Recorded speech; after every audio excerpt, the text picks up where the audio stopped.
Баршаңызға қайырлы күн достар, менің каналыма қош келдіңіздер.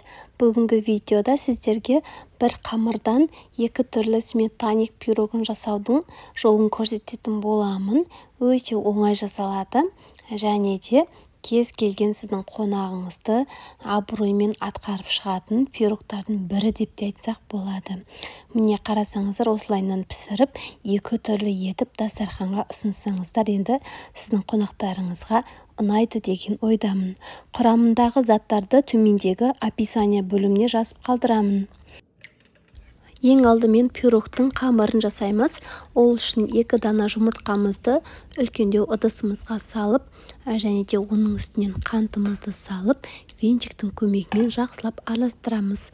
Одан кейін ұнымызды саламыз, 1 шай қасық разрыхителімізді салып, және де тоңазытқыштан шыққан осындай сары майымызды қосамыз. Мендегі 200 грамм, яғни 1 пачка сары май 82% болуы қажет. Осылайынан видеодағыдай қолымызбен үгітіп, мыжып отырып қамырымызды илейміз. Міне бізде осындай жұмсақ қамыр шығады. Енді осыны дәл осылайынан 2 бөлікке бөлеміз. Екеуі теңдей бірдей болуы қажет. Енді салафанға салып, тоңазытқышқа салып қоямыз. Енді бірінші сметаник пирогымыздың салмасын дайындаймыз. Ең алдымен 2 дана жұмыртқа, оның үстіне қантымызды салып, венчикпен араластырамыз.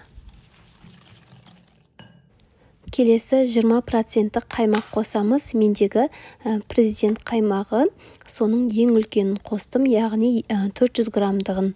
Оның үстіне ванильный сахарымызды қосамыз, және де кукурузный крахмалдан 1 үлкен ас қасық қосамыз. Картофельный крахмал жарамайды, тек қана кукурузный болуы қажет. Енді венчикпен ақырын жаймендеп араластырамыз. Одан кейін өз қалауыңыз бойынша осындай кокосовый стружканы қоссаңыздар болады. Бұл бізде сметаникке өте дәм береді, және де иісі де керемет болып шығады.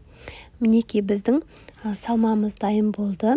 Енді тоңазытқыштан біздің қамырымызды алып, осындай формаға орналастырамыз. Мендегі форма 22-23 диаметрлік. Осылайынан видеодағыдай қолымызбен жайып шығамыз. Мінекей видеода көріп тұрғандарыңыздай қамырымызды шет-шетіне осылайынан қолымызбен жайып шығамыз. Одан кейін шанышқымен осылайынан тескілеп шығамыз. Себебі піскен кезде біздің қамырымыз қатты көтеріліп кетпеу үшін дәл осылайынан шанышқымен тескілеп шығу қажет болады. Енді осының үстіне біздің дайын салмамызды бір араластырып, одан кейін барып құямыз.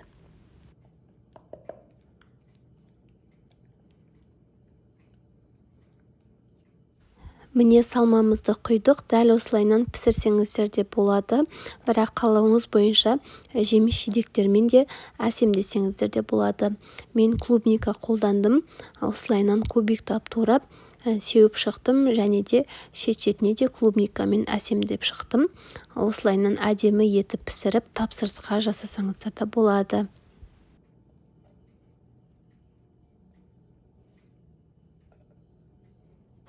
Енді алдын ала қызып тұрған пеште 160-170 градуста 30-35 минуттай пісіріп аламыз.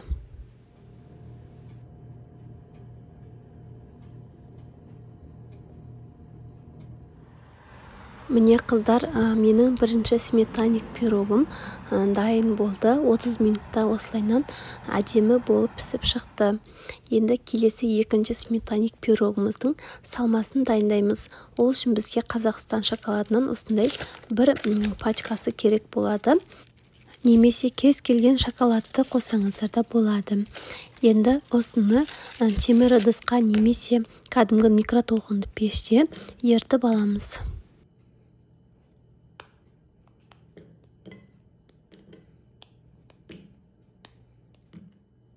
Міне қыздар, біз шоколадымыз ертіп алдық. Мен водяной баняда ертіп алдым.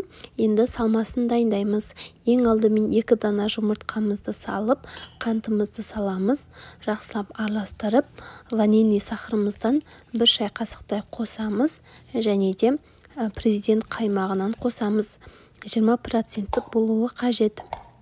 Енді оның үстіне кукурузный крахмалымыздан бір ас қасықтай қосамыз, және де какаодан да бір ас қасық қосып, ең соңынан ерітілген шоколадымызды қосып, венчикпен жақсылап араластырамыз.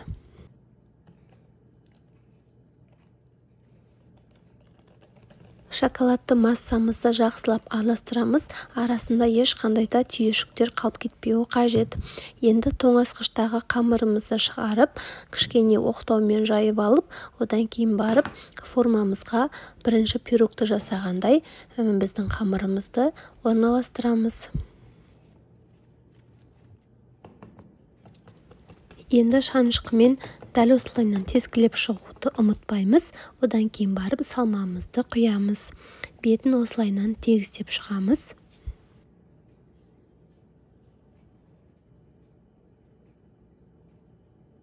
Алдын ала қызып тұрған пеште 160 градуста 30 минуттай пісіріп аламыз.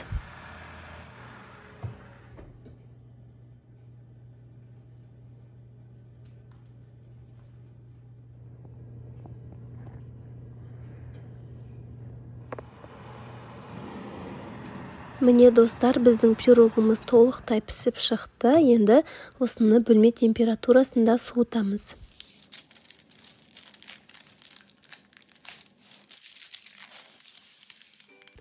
Мінекей біздің пирогтарымыз толықтай суыды. Енді ақырында пергамент қағазын алып тастаймыз. Бетіне кез келген жеміс-жидекпен әсемдесеңіздер болады. Мен клубниканы кесіп қолдандым, және де кез келген орехты бетіне сеуіп шықсаңыздар, сіздердің пирогтарыңыз өте әдемі болып шығады. Міне шоколадты сметаник пирогымыз дайын болды. Енді екінші сметаниктің бетіне кокосовый стружканы сеуіп шықтым. Осымен біздің пирогтарымыз дайын болды.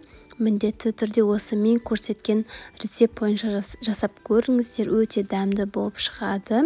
Дәл осылайынан жасап, кез келген қонағыңызды күте берсеңіз болады. Немесе кәдімгі тапсырысқа жасап, өзіңіздің бизнесіңізді жасасаңыздар да болады. Тоңазытқышқа 1-2 сағат салқындатып барып, кезген дұрыс болады. Міне біздің пирогтарымыздың ортасы осындай болып шығады.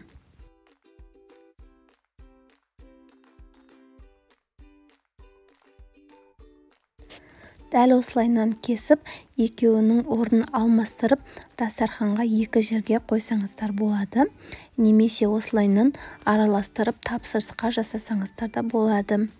Міне біздің пирогтарымыз енді керемет болып шықты. Қарасаңыздар, ерекше болып шыққан. Құрметті достар, видео ұнаса пікір қалдырып лайк басыңыздар, және де астындағы подписаться батырмасын басып, менің каналыма тіркелуді ұмытпаңыздар. Алдағы уақытта сіздермен көптеген видео рецепттермен бөлісетін боламын. Біздің сметаник пирогтарымыз енді өте дәмді болып шықты. Міндетті түрде жасап көріңіздер. Сіздермен болған Әйгерім. Келесі видеоларда кездескенше.